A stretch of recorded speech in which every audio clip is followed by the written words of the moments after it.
It's time for the Access of Easy podcast, the weekly technology digest that keeps you ahead of the curve.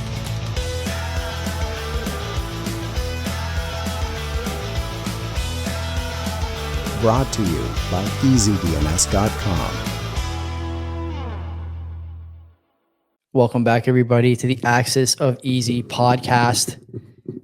The latest and greatest in data breaching is overreaching. Data breaching is overreaching, but we're talking about data breaching and overreaching. My name is Joey, fresh off the beer league field here. Talk about committed to the cause. We won, Len. How about this for a game? We scored on, yours truly scored on 2 deep bombs. I can really run. I got a lot of speed. So 2 deep balls I scored on. And then we had guys return intercepted laterals from the other team for touchdowns. How about that? Oh. Talk about running to the ball. You love to see that kind of intensity. Absolutely love Who's to see doing this it. type of these schoolyard plays? Like, come on. It's the best, Len. It's the stuff that people come up with, especially the teams that have been together for a long time. It's sick. Some of the stuff. We have like a couple of really good, like 2 or 3 QB plays, like some fake sort of wishbone stuff. It's awesome. It's awesome. Guys like Mike Ditka would just eat you guys alive and say, boys, here's the X's and O's, you follow it. And if not, you're going to be playing defense for Buddy. And trust me, he'll eat you up. Buddy Ryan. Yeah, nice.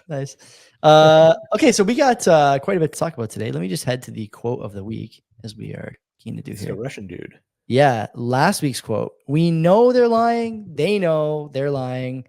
They know that we know they're lying. We also know that they know that we know they're lying, but still they lie. Lots of fun answers. The answer they were looking for was Alexander Schultenskin.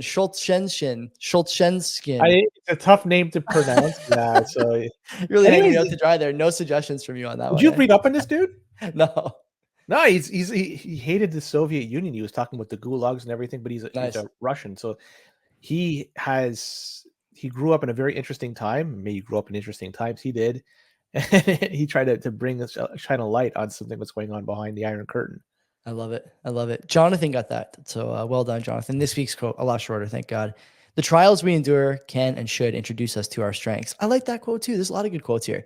If you know who that was by, you know the rules, no searching. Put it in the comments and you get your next round of renewals on EasyDNS. I had a high school English teacher, Mr. Leonard, who used to write a quote on the blackboard every single day. And I wish I could remember some of them because I remember even at like 14, I guess, when you're in grade 9, I had him in grade 9 English. Some of them really spoke to me. It was like the first time you're exposed to sort of anything past layer 1 thinking.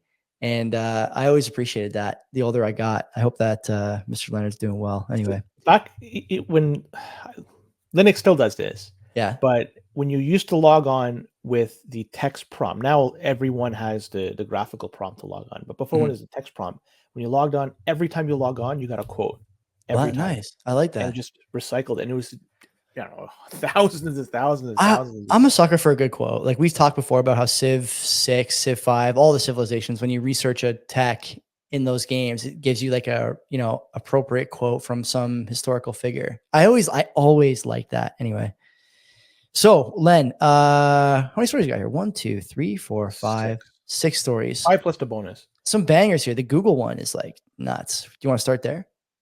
Yeah, so It's been a while since. Well, the Google one, well, sure.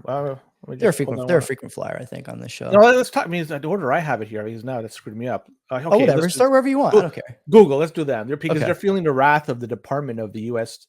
Justice Department, and it's a U.S. District Judge, Amit Mehta.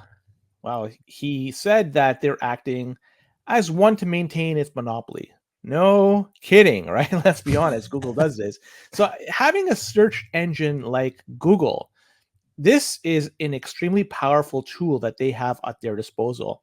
And should you think about it, Joey, even people have turned this into a verb. I mean, just Google it, right? Like that's now a verb. So that's how powerful this has become. It's now become into our everyday talk. But with respect to this decision by the court, it will be appealed by Google because obviously they're not going to let this stand pat. But okay, sure, they're acting in a monopolistic way. Like, let's be honest, we could all see it. But, let's be honest. Android out there, how many devices are there in the world? There's an estimated 3 billion that's currently being used. Who knows if that's accurate or not? And each one of these Android devices is defaulted with Google as its search engine and also defaults Chrome into the hardware. So you have 2 points going to Google. Then throw in the money that they're paying into Apple. And this is to have their iPhones default the search engine to Google. And you could say that this competition stands very little chance of fighting up against this. The making a foothold in the marketplace is an uphill battle, and that is an understatement at that. But look, paying Apple, for instance, they're paying them a boatload of money. Tons. Is this monopolistic tactics? I don't know. I kind of come down on no, honestly. Anyone could do it.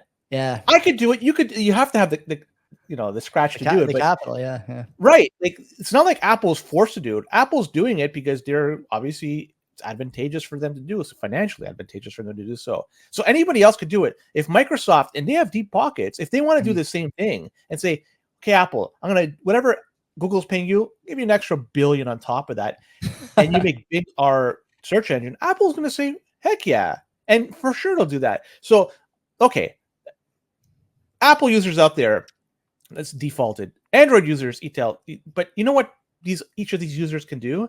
They could change the default to whatever they like. Don't like Google? Well, good luck asking Jeeves moving forward about your search results. It's going to be pretty crappy as a result. There's a reason why people, for the most part, go to Google as one of their top places to search for stuff. Agreed. So somebody needs to step up and make a better product, but it's easier said than done. I'm saying that, and I'm sitting in the basement, obviously not building anything, but the reality is the Department of Justice, they don't like this, but nobody out there is going to build a product that's going to compete against Google in the current state. Also, I have to say, this will eventually, I think, weed itself out. Very long time ago, Microsoft had a massive foothold in the computer marketplace. Every computer had Windows, just about every computer had Windows installed. Nowadays, less so the case, because the industry evolved. The search engine field will evolve. I don't think we're going to be going to a device, computer or phone, and going to google.com. There's going to be some change moving forward, and that change may bring a new competition, may spur some sort of new way of doing things. One thing Google doesn't do very well is innovate. And in that regards, I don't think they're good at buying stuff up. Innovating, I don't think they're really good at that. But anyways. Let me make the case for this being just standard capitalistic practices. If I go to my phone, I actually didn't think to do this until just now. I can easily opt into another search engine. So I have Yahoo, Bing, DuckDuckGo, and Ecosia. I don't know what that is. I would never use that. Never heard of it. Yeah, me neither. But like it's just one touch basically in my phone. I just typed in Safari, little down the list, there's search engine, and you pick which one you want. So is that monopolistic? I don't know. The judge finds that even if Google reduced the quality of its results, people still wouldn't switch because of monopolistic practices. I mean, is this really just a case? It seems to me like this is actually something that comes up a lot, but is this not just a case of the sort of merits and legality of the opt-out compared to the opt-in for end users? Like when I start my phone, I've had so many iPhones over the years. I basically know the opening sequence by heart. It asks you what language you want to speak in, what language you want your keyboard to be, how do you want Siri to work. It doesn't ask you about the search engine. If they put the search engine in that, is that monopolistic at that point? You know, like this Safari will default to Google. Are you okay with that? Yes. The question is like, who would switch it off at this point? Because you and me talk about how Google is basically like a, propaganda arm. I think that's true, but I also think that 99% of people don't care about that. It doesn't matter to them. They just want to, see the bread and circuses that they search for when they pump in the query into the browser, right? So I'm not convinced this is monopolistic. And, it's the judge admits that the evidence is compelling, although it's sparse. There's just not that much to go on here. And I think that, Len, what we're seeing, and I'm not the only person who thinks this, not to draw on like the CBP Michael Geist interview, but he noted, and I agree with this, I would guess you do too, it's trendy to go after big tech. Everyone seems happy to try and put these guys in their place, even though it's sort of beyond debate at this point. These guys are all making life easier for a lot of people. Are they fudging the search results? Maybe. Where's the court case on that? Where's that trial by fire? Google is doing a lot of things for the government in terms of delivering certain results. But this is a bridge too far, you know? I don't want to keep using the Safari example. There's other evidence in here, but they talk a lot about Apple in the article. I don't buy it. And I think Google's going to win on appeal. Honestly, that's my guess. And if they don't, they could just easily write the check and just. What search engine you use, by the way? What are you rocking? You Alta Vista? You head into Profusion for your searches? What are you doing? For the first point of contact is Google. It's really good. Yeah. DuckDuckGo was pretty darn good until not too long ago. It was exposed that they were manipulating the search results. Yes, and at that point, then it's like, oh man, it's just basically go into the enemy and deal with it, one enemy or another, and pick your poison. It's too bad. Now, in terms of this, they may appeal if they win or lose. If they lose, what's going to be the outcome? Are they going to be forced to somehow chop up their monopoly, quote unquote? It's hard to say that. Like, okay, well, I'll tell you, if you had told me 5 years ago that the iPhone and Apple would be forced to change to USB-C and open up the App Store, I would have said no way. But, they've done it, and I doubt it's affected sales at all negatively for sure. I think if anything, it's been a positive for sales. So maybe Google finds some way to, skin this cat in a way that's beneficial for them. I don't know what that way would be. Like I said, I would guess, Len, that all these devices, like you just put an opt-in instead of an opt-out. Do you want Google? Yes, no, maybe. And then you're good. Like if everyone's choosing Google, which they're doing anyways, right? So if you switch off from Google, it would ask you, are you sure about that? Are you really sure about that? You have to keep asking 5 or 6 times just to make sure. Screw it. I'm gonna just make it Google. Or like they might do something like, if you don't use Google, you have to sign out of your Google account. Like that's monopolistic. But this other stuff, like search, what are we talking about here? Search. Yeah. Well, the U.S. government, like, let's be honest. You said it's the fat of the day to go after big tech. So another one they're going after is TikTok. Oh yeah. It's been a while since we talked about a lawsuit against TikTok, but we are due, and here we are. And the government has decided enough is enough, time for a change, as they filed a lawsuit against TikTok for collecting personal information from children under 13 without parental consent. So they say this is a direct violation of the Children's Online Privacy Protection Act, the COPPA. I think it's a cop-out. So no word from Google, no word about Google, Apple, Amazon getting the same type of lawsuit for data that's being collected by users using their devices, because let's be honest, the same thing is being done. But anyways, Kids Mode, that's the accounts that is being offered by TikTok to give children under the age of 13.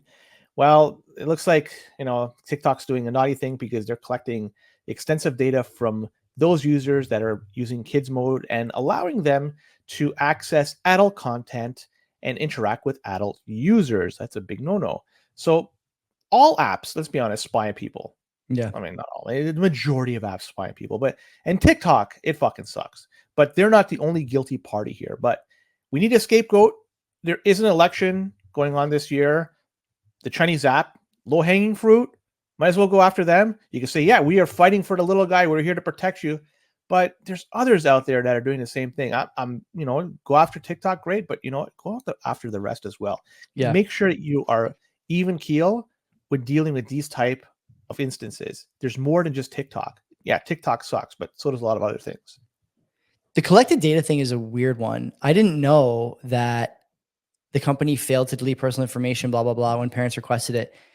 I didn't know that was a requirement under COPPA. Is it I suppose it's a requirement for a lot of apps then, right? If I ask, I don't know, like if I ask YouTube to delete all the information related to CBP, I guess they have to do that, right? Like, is that the law, or is it just for kids? Well, and if there is a law and you could just ask them to do it, how can you guarantee that they've done it? You can't. Yeah, you can't. Of course. Trust me, bro. All right, great. that's. I don't like that answer. I want to see evidence that it's been done. And without that, it's just I don't care really. I don't really have a comment on this.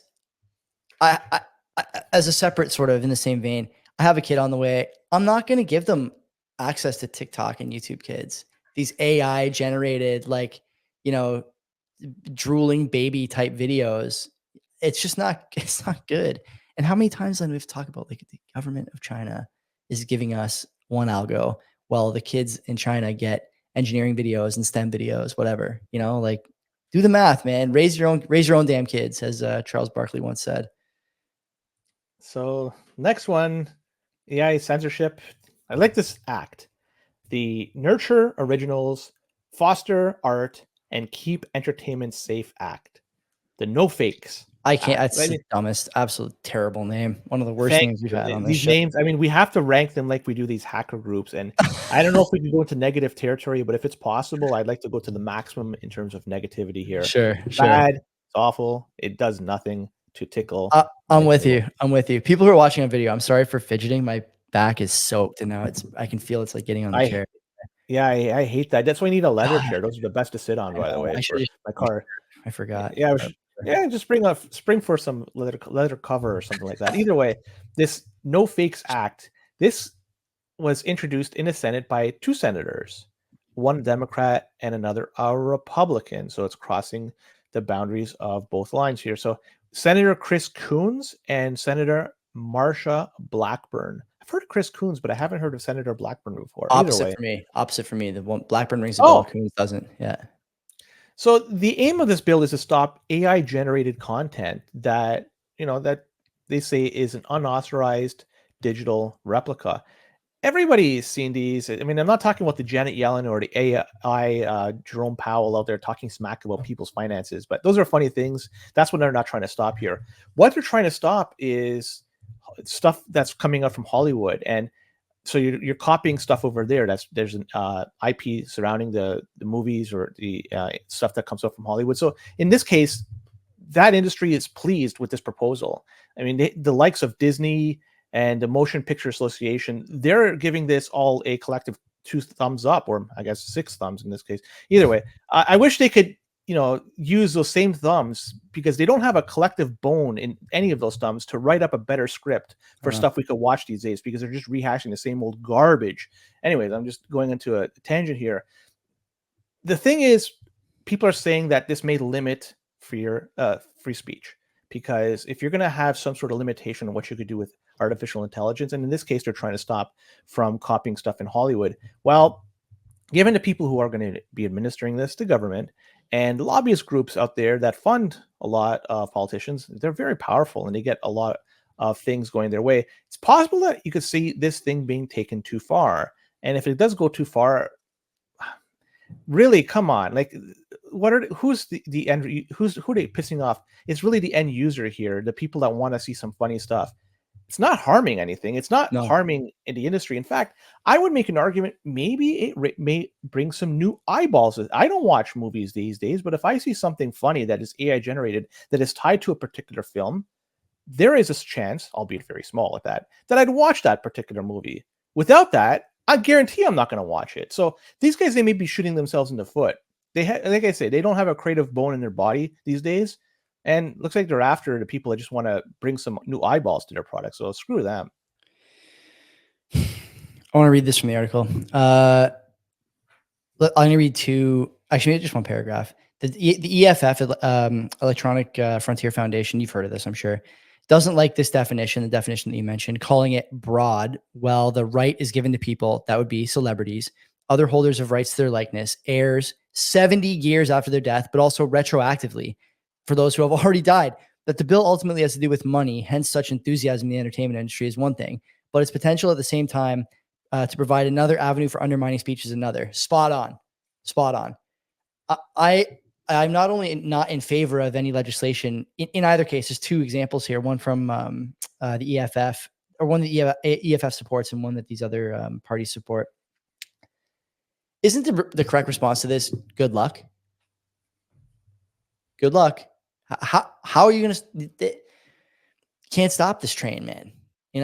AI is not going away. It's becoming more and more accessible. You and me have spoken about how even like if you have an NVIDIA card in your computer now, you can basically build your own LLM on your computer. That's step 1. Soon you're going to be able to animate pictures. That's step 2. And then after that, you're talking about movies and whatnot.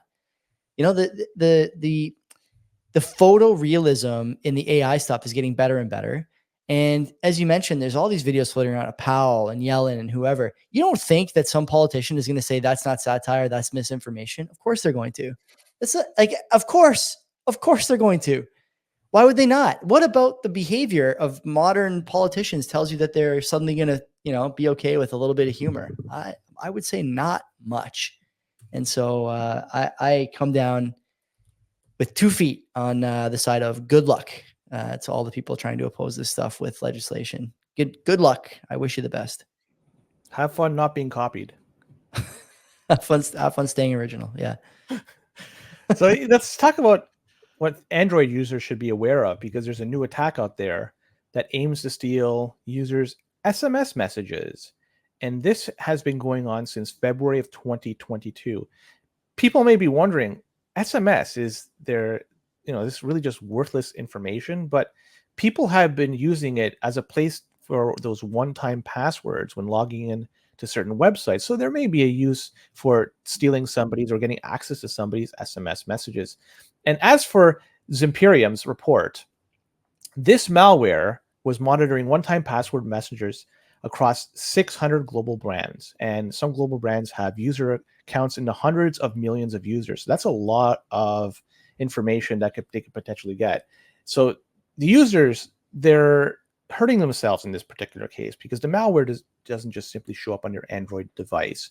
The user needs to install a malicious app on their device. And this is done, as per this article, through either a fake Google Store app listing or being duped by a Telegram bot. So they're just clicking on stuff sometimes they shouldn't be. But either way, people need to be more diligent on what the heck they're clicking on and installing on their phone. But what's worse about all this, once the app gets installed, it has to ask for permission to use SMS or get access to it. So you're clicking a second time. Not only are you going to be installing this APK, you know what? Get access to the stuff that, like my SMS messages, like, guys, be better with your security hygiene. Do something better than that. But it's unknown right now who is behind this particular attack.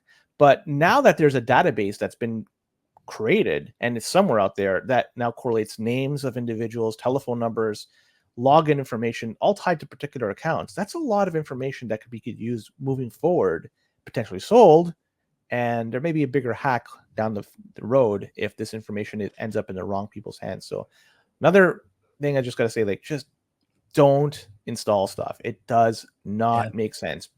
When you install something, look at what you're installing, try to verify it as much as possible, and then do it. Until then, do not install.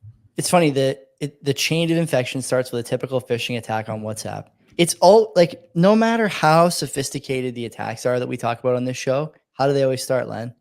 It's left side of the curve stuff. Nigerian prince email. Someone sends you an email with a PDF. I got a random email on my Gmail account the other day with a PDF in it. Like, just here, check this out. Like, okay, come on. If I'm gonna try and be kind to the normies here. Like you said, just don't open stuff if you don't know what it is. If you don't need it, don't install it. If it's not from a trusted party, don't download it. What are you doing, man? Like, if you start giving up OTP access, how many different OTP applications are there? Tons. You get one-time passwords for everything now. No one is like, worried about their password. Everything is great example. Okay. You and me just bought computers for CBP from Walmart. When you sign into Walmart, how do you sign in? I don't go to Walmart to buy anything, so I can't answer that. How is it normally done? Well, didn't you not just buy the computer from Walmart? My wife did. I don't have access to a lot of this stuff. It's OTP. It's OTP to sign in. Ah. You know what I mean? So, like, you have to get the OTP password or the OTP password, the OT password. And if you have access, if you give that up, like, people are going to use your payment information, your name, your address, like, you name it. It's unwise, my friends, to go down this road. There's probably something to be said here for using two-factor with an authenticator app instead of one-time password, stuff like that. But the lesson is, the article is 700 words with a complicated flow chart and, the complete attack flow. And in the third to last paragraph, the chain of infection starts with a typical phishing attack on WhatsApp. Okay, well, quit looking for romance on WhatsApp. That's the fix. That's always the fix. Just cut it out. Enough. God. Go to the bar and talk to somebody. There's no Russian bride, sending you PDFs as the final step before she comes over to live with you.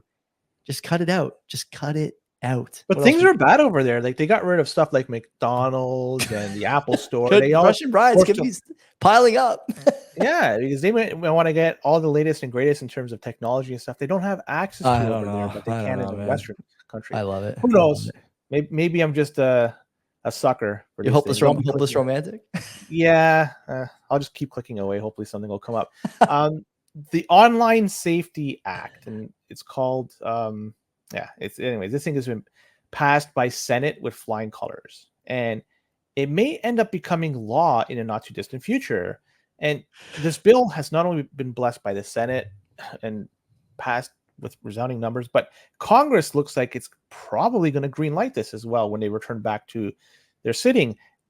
And also you have President Joe Biden and Vice President Kamala Harris. They also talked fondly of the act and support it as well. So they got a lot of people in very powerful positions that are in favor of this particular act. So basically this thing is going to get rubber stamped into law. So context of the bill, it's legislation aimed at protecting minors from online harms on social media platforms. And it introduces a duty of care for platforms. Doesn't it sound familiar? You talked about this, some other country. Which one was it? It was us. It was us. Well, I don't want to go there. So anyways, it requires them to take measures to safeguard children's well-being. So the platform administrators have to take care of that. Also, the goal of this is to provide data privacy for children's information, protection from harmful. Gotta protect them from the harm. Protect them. Yeah. Also, the transparency and parental controls protection. Yeah.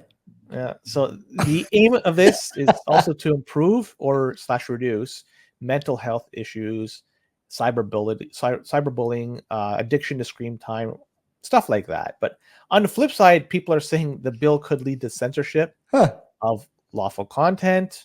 There could be government overreach and so forth. So all I got to say is look what's going on right now in the United Kingdom, where people are now having authorities show up at their doorstep because they retweeted something. And the people in power don't like that. So it may very well that something like this could have much more overreach. You're seeing examples of what's going on actually right now. Yep. So it's not like it's not hypothetical. It's not hypothetical. It's here. It's here. So with all this being said, and the fact that it looks like this is going to pass, be careful. We've talked about the EU doing this. The UK is arresting people who are retweeting migrant crime videos. And now the US they got this thing on the burner. Canada's got the bill S210, same thing. Do the math, man. There's nothing I can say that hasn't been said already on this show, on CBP, by people way smarter than you and I. Do the math on this. It's going one direction, okay? It ain't going to be private for much longer. You're going to damn near have a camera in your fucking bedroom. Sorry for the swearing. If this keeps going this way. And, you may already have one actually, Len, if you got one of these Amazon Alexas or Apple Homes or,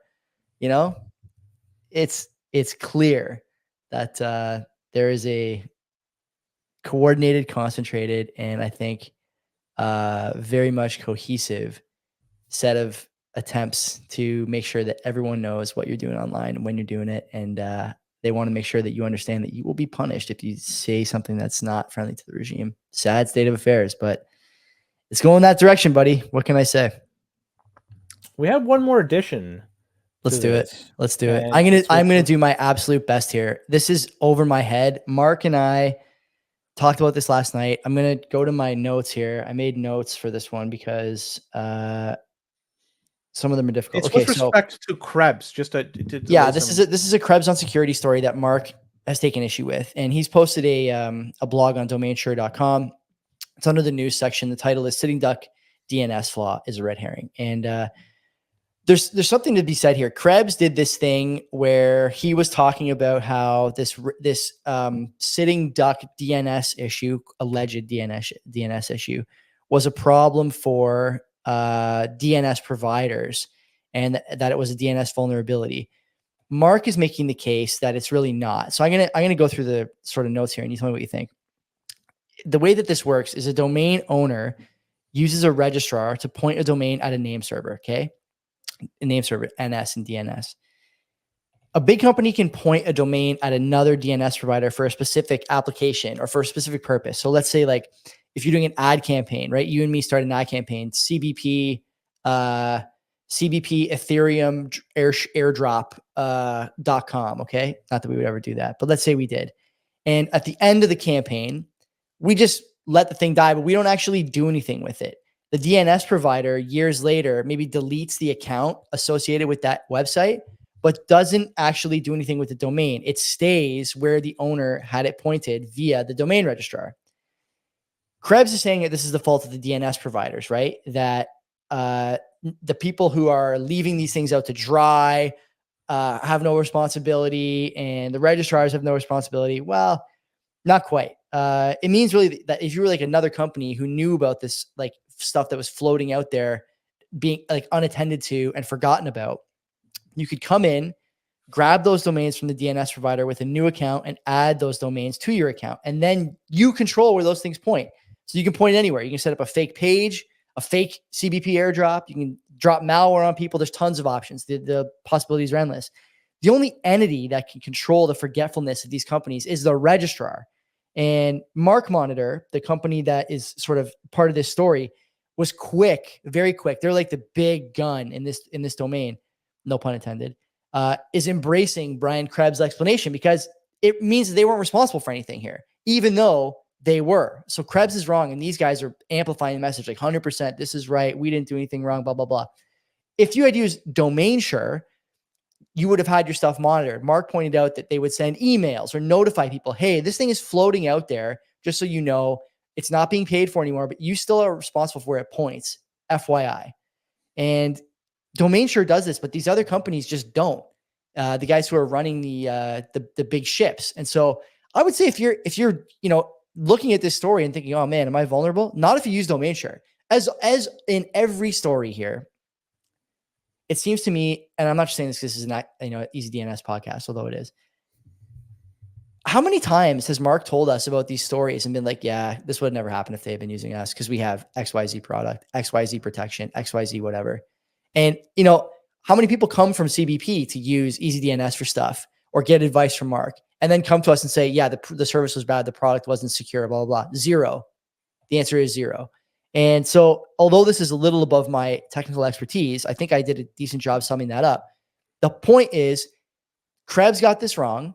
The big guys who are absolved in the Krebs explanation amplified it and applauded him for it. And Mark, and I think he's right, is trying to say that this is not the correct explanation. And I encourage people to go to the DomainSure website and read the article with it's stuffed full of links and has a nice little flow chart as well, which we appreciate on this program, that explains what the problem is. So yeah, Mark, I hope I did okay there.